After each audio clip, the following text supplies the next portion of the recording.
Bombay press में आपका स्वागत है। आज हमारे साथ में मौजूद है बॉम्बे प्रेस के चीफ एडिटर शरावत खान साहब, जो कि काफ़ी सालों से 1983 से हमारा बॉम्बे प्रेस जो यहाँ पर चलाया जा रहा है और चैनल को तकरीबन 4 से 5 साल लगभग हो चुका है। आज हम बात करेंगे एसबीयूटी के बारे में, जहाँ पर 2 लोगों की मौत और एक बंदा ज़ख्मी हुआ था। आइए हम पूरा जो है मामलात के बारे में इनकी जुबानी जानते हैं कि आखिर में इनका क्या कहना है एसबीयूटी को लेकर। खान साहब, एसबीयूटी में जो 2 जनों की मौत हुई थी हाल ही में और एक जन जो है ज़ख्मी हुआ था, इस मामलात के बारे में क्या कहना चाहोगे? देखिए, जहाँ तक एसयूबीटी का सवाल है, ये हमेशा विवादों के घेरे में रही है।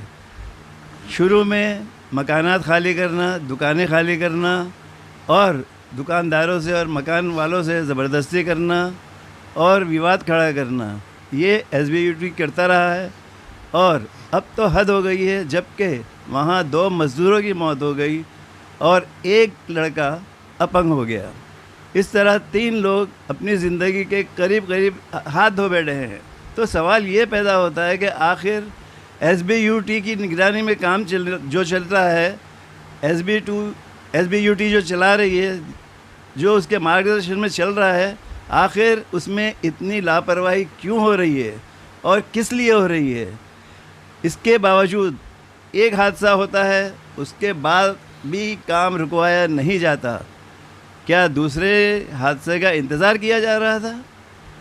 उसके 2 घंटे के बाद, 2 घंटे 45 मिनट के बाद में दूसरा हादसा होता है, जिसमें एक मज़दूर की जान पहले चली गई है और एक मज़दूर की जान 2 घंटे 45 मिनट के बाद चली जाती है। आखिर इन सब का ज़िम्मेदार कौन? जबकि ये एसबीयूटी की ज़िम्मेदारी होती है कि जिस कंपनी को भी उन्होंने कॉन्ट्रैक्ट दिया या जो कंपनी कॉन्ट्रैक्ट ले रही थी, उसकी निगरानी करती और उस पर निगरानी करके ये बात पैदा करती कि बराबर किसी तरह की लापरवाही ना हो, किसी मज़दूर की जान ना जाए, किसी को कोई नुकसान ना पहुँचे। जबकि ये नहीं किया गया और इतना बड़ा हादसा हो गया जिसमें 2 मज़दूरों की जान चली गई जो बंगाल से ताल्लुक़ रखते थे और एक ज़िंदगी भर के लिए अपंग हो गया। जब हम गए थे वहाँ पर न्यूज़ लेने, कवरेज करने के लिए, तो वहाँ के सूत्रों के अनुसार पता चला कि भाई एसबीयूटी के कुछ गुंडे भी वहाँ पे मौजूद थे जो मतलब मीडिया को भी कवरेज करने नहीं दे रहे थे। तो इस बारे में क्या कहना है आप? देखिए, एसबीयूटी हमेशा पत्रकारों को और मीडिया को उस जगह से दूर रखने की कोशिश कर रही है और करती रही है, जबकि क्लस्टर 1 और क्लस्टर 2 उसके तहत काम चल रहा है।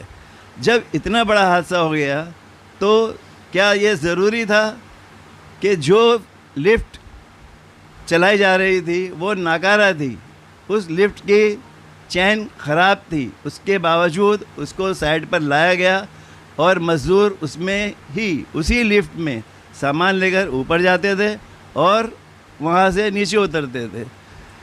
ये उस 6 जून की बात है, जब 2 मज़दूर कुछ सामान लेकर नीचे से ऊपर गए और 9 मंजिले पर पहुँचे, वहाँ से कुछ सामान भरा और वो जब नीचे आ रहे थे उसी वक्त लिफ्ट की चैन टूटी, लोहे की जंजीर टूटी और वो धड़ाम से 9 मंजिले से 9 माले से सीधे ज़मीन पर आकर गिरी।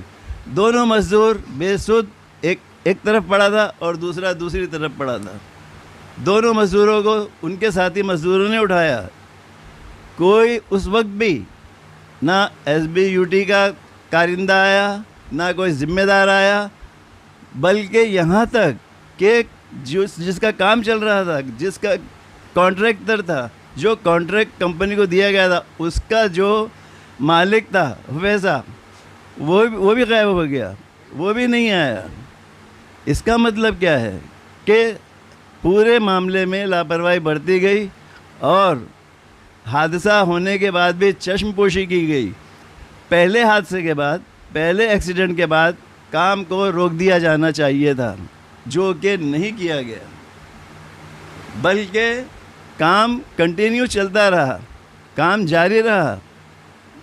ना SBUT ने ये काम रोका और ना जिस कंपनी को ठेका दिया गया था, जिसको कॉन्ट्रैक्ट दिया गया था, उसने ये काम रोका। क्यों? क्या दूसरे हादसे का इंतज़ार था, दूसरे एक्सीडेंट का इंतज़ार था? और वो हुआ।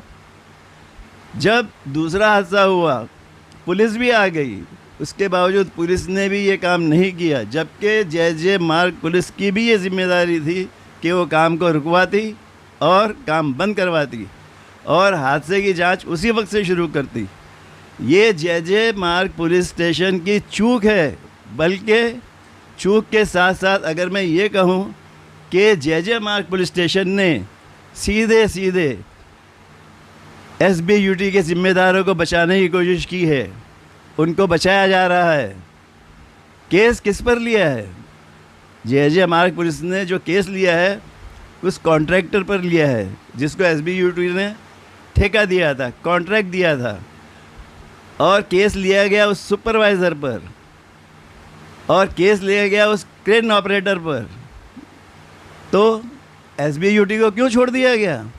आखिर इसकी वजह क्या है? क्या इसमें कोई भारी लेन देन हुआ है या कोई ऐसी बात है जिसको छुपाया जा रहा है? और ये छुपाया जा रहा है मतलब ये हुआ कि ये काम JJ मार्ग पुलिस स्टेशन का है कि केस जिन पर दर्ज करना चाहिए था, जिन पर केस होना चाहिए था, उनको तो छोड़ दिया और उन पर चलाया जिनका ज़्यादा कसूर नहीं था। एक बात, जब एक लोहे की क्रेन जो एक लोहे की बड़ी सलाख उठा रही है, जो एक सलाख लेके जा रही है ऊपर, उसकी लोहे की चैन भी ख़राब है, लोहे की जंजीर भी ख़राब है, उसके बावजूद उसको इस्तेमाल किया जा रहा है। क्यों नहीं इसको देखा गया? क्यों नहीं उसको सुपरविज़न की गई कि ये चैन कैसी है?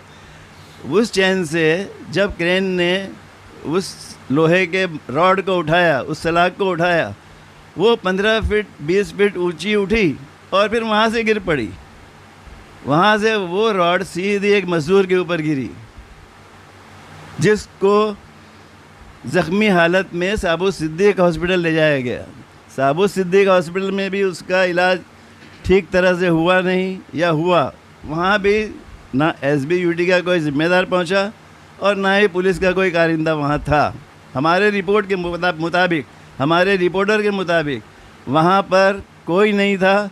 वो मज़दूर अकेला ही वहाँ था और रात के 9 बजे उसकी मौत हो जाती है।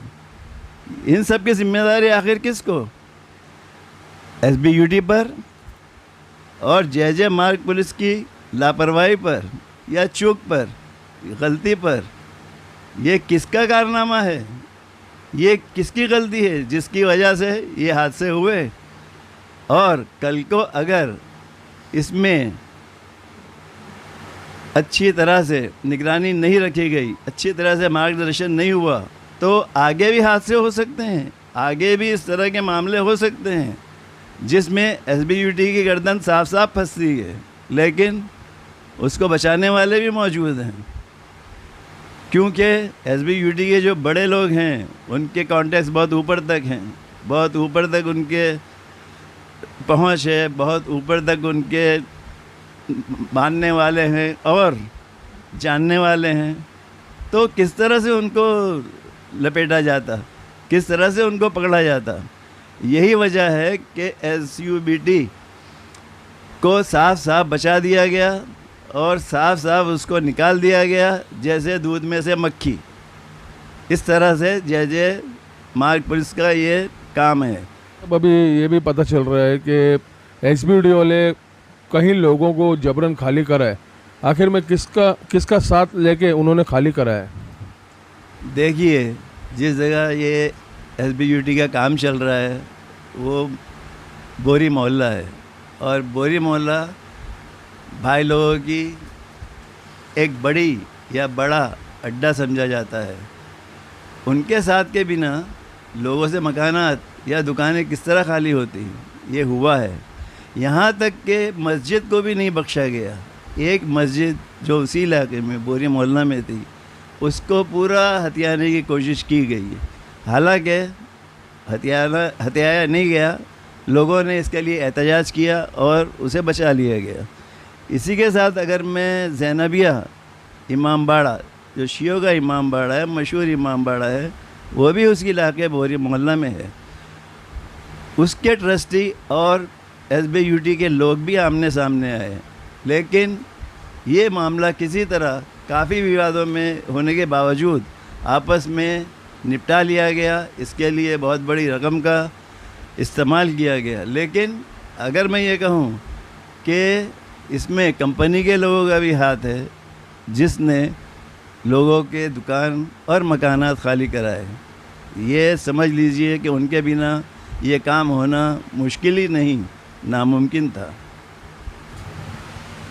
कब तक ये SBUT की दादागिरी लोग आखिर में बर्दाश्त करेंगे? देखिए, बहुत से लोग उनकी दादागिरी और कंपनी का साथ देखकर अपने आप ही वो जगह छोड़ गए, और कुछ लोगों ने औने पौने दामों अपने मकान और अपनी दुकानें बेचकर वहाँ से निकल गए। लेकिन सबसे बड़ा सवाल ये पैदा होता है कि SBUT का साथ किसने दिया? एक तरफ तो उनका साथ देने के लिए कंपनी थी, भाई लोग थे, तो दूसरी तरफ दूसरी शक्ल में पुलिस भी मौजूद थी। JJ मार्ग पुलिस स्टेशन ने भी SBUT का पूरी तरह साथ दिया और आज भी दे रही है।